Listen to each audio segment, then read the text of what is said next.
Hello everyone, welcome back to my channel. आज की video में हम नया टॉपिक करेंगे। टॉपिक होगा विटामिन एवं पोषण। मैं आपको करा रही हूँ बायोलॉजी। ये दृष्टि आईएएस की बुक है और ये पूरा एनसीईआरटी का समराइज़ करके आपको पीडीएफ की फॉर्म में या क्वेश्चंस की फॉर्म में वो मैं आपको करा रही हूँ। अगर आप गूगल से लेना चाहते हैं तो वहाँ से भी पढ़ सकते हैं इसको। बेसिकली क्या है कि एनसीईआरटी पढ़ने में बहुत टाइम लगता है और एक बार पढ़ने से आपको समझ भी नहीं आएगी। 3 से 4 बार एनसीईआरटी को रिवाइज़ करना पड़ेगा। तो इससे अच्छा है कि हम मेन पॉइंट्स को पढ़ लें और उन्हीं को रिवाइज़ करते चलें। चलिए यहाँ पे हम स्टार्ट करते हैं विटामिन और पोषण के बारे में। देखिए, हमारे शरीर में प्रमुख पोषक तत्व पदार्थ और उनके कार्य होते हैं। अगर यहाँ पर 1 नंबर की बात करें, ये डायग्राम आपको दिखाई दे रहा है लेफ्ट हैंड साइड में। यहाँ पे कार्बोहाइड्रेट्स ऊर्जा का उत्पादक होता है। कार्बोहाइड्रेट आलू में होता है, आप सभी को पता है। शकरकंद में होता है। कार्बोहाइड्रेट से जितनी ज़्यादा एनर्जी हमें मिलती है तो वो बेसिकली सारे इन्फीरियर होते हैं, ये सुपीरियर होता है, यहाँ प्रोमिनेंट होता है, वी कैन से। तो ये एनर्जी का प्रोड्यूसर है कार्बोहाइड्रेट्स। सेकेंड नंबर पे आपका फैट आता है। फैट भी होना शरीर में बहुत ज़रूरी है, तो ये ऊर्जा का उत्पादक है फैट भी। प्रोटीन हमारे शरीर में निर्माण करता है, प्रोटीन तो बहुत ज़्यादा नेसेसरी है। और फोर्थ नंबर की बात करें, सबसे ज़्यादा प्रोटीन आप सभी को पता है, अगर वेजिटेरियन में मैं बात करूँ तो सोयाबीन जो होता है या जितने भी हमारे नट्स होते हैं उनमें ज़्यादा पाया जाता है। विटामिन की बात करें तो उपापचयी क्रियाओं का नियंत्रण और नियमन करता है, मतलब बैलेंस करता है। न्यूक्लिक अम्ल क्या होता है, ये प्रोटीन का संश्लेषण करता है। 6 नंबर पे बात करें तो जो मिनरल्स होते हैं वो उपापचयी क्रियाओं का नियंत्रण और नियमन करते हैं। तो खनिज लवण और विटामिन दोनों ही क्या करते हैं, नियमन करते हैं। विटामिन की खोज किसने की? विटामिन के अगर डिस्कवरी की बात करें तो ये की थी हमारे कैसिमर फंक ने 1911 टू 1912 में। अन्य नाम क्या दिया? सहायक आहार होता है, मतलब ये सुबॉर्डिनेट हमारा फूड होता है और ये इसका सबसे अच्छा फैक्टर है। फ्रेडरिक गल एंड हॉपकिंस द्वारा इसको प्रतिपादित किया गया था। लगभग 20 तरह के ये ज्ञात प्रकार हैं और जल में घुलनशील होने वाले जो विटामिन होते हैं बी और सी, और जो फैट में डिजोल्व हो जाते हैं या घुलनशील हैं तो वो हैं ए, डी, ई के। यहाँ पे आपको प्रमुख विटामिन, उनके सोर्सेज और उनकी कमी से होने वाले रोगों के बारे में बताया गया है। विटामिन ए का अगर साइंटिफिक नेम की बात करें तो दिस इज कॉल्ड रेटिनॉल। इससे जो रोग होता है वो होता है रतौंधी, जीरोप्थेल्मिया, और त्वचा की कोशिकाओं में प्रवर्तन होना स्टार्ट हो जाता है।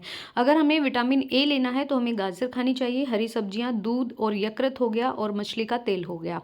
नेक्स्ट अगर बात करें तो यहाँ पर विटामिन बी का आप सभी को पता है, इसके बहुत सारे टाइप्स होते हैं। विटामिन B1 की ज़्यादा बात करें तो इसको थायमीन बोला जाता है। बेरी बेरी रोग इसी से होता है, इसमें डेवलपमेंट नहीं होता। और जो मेन सोर्सेज होते हैं जैसे हमारे ग्रेन्स हो गए, मतलब अनाज हैं, फलियाँ हैं, सोयाबीन है और दूध है, तो ये B1 से मिलता है।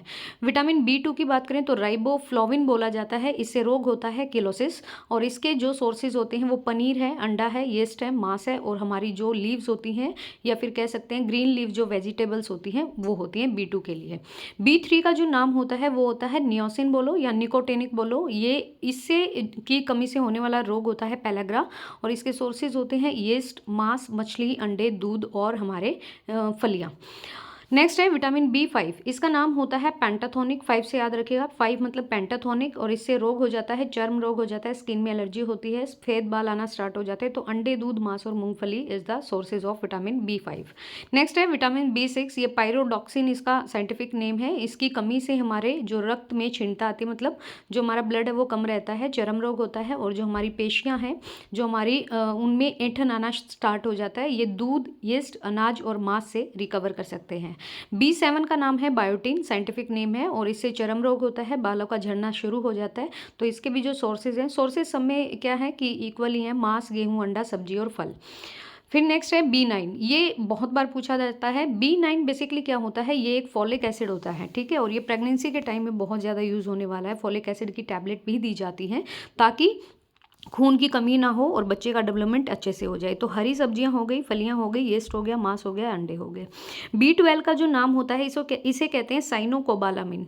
इसकी कमी से घातक रक्त क्षीणता हो जाती है, मतलब ब्लड जो है आपका जितना होना चाहिए 7.4 और 8 भी होता है, 9 भी होता है, और मतलब लड़कों में ज़्यादा पाया जाता है एज़ कम्पेयर टू जो लड़कियां होती हैं। तो घातक रक्त की क्षीणता, ब्लड आपका कम होना शुरू हो जाएगा। तंत्रिका तंत्र जो आपका नर्वस सिस्टम है उसमें गड़बड़ी हो जाएगी। तो इसके जो सोर्सेज हैं मांस, मछली, अंडा, दूध और आंत्र के जीवाणु।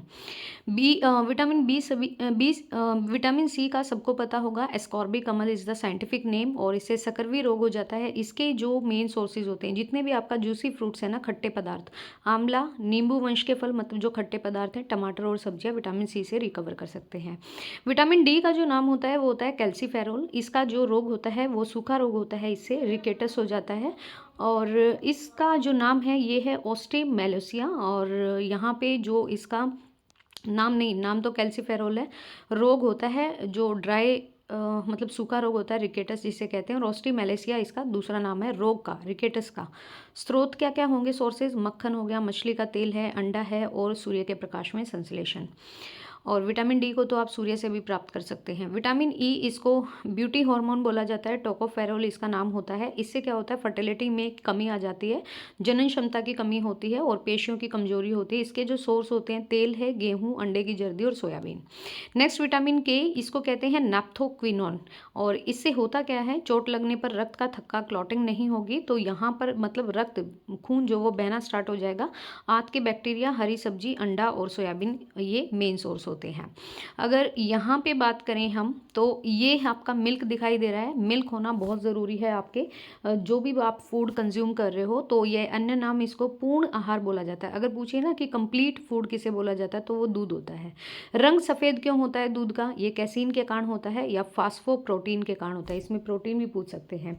गाय के दूध का हल्का पीला रंग होता है, वो बीटा कैरोटीन के कारण होता है, भैंस का नहीं होता। दूध प्रोटीन पचाने वाला एंजाइम है। इसमें जो एंजाइम है वो रेनिन है। दूध का खट्टापन क्यों होता है? क्योंकि अगर हम दूध से दही जो जमाते हैं तो जो जीवाणु होते हैं, बैक्टीरियाज होते हैं, ये जीवाणु इसमें होता है लैक्टोबैसिलस बैक्टीरिया। ये लैक्टोज को लैक्टिक अम्ल में चेंज कर देता है। मतलब जब तक दूध है तो लैक्टोज रहेगा और दही बन गया है तो लैक्टिक अम्ल हो जाएगा।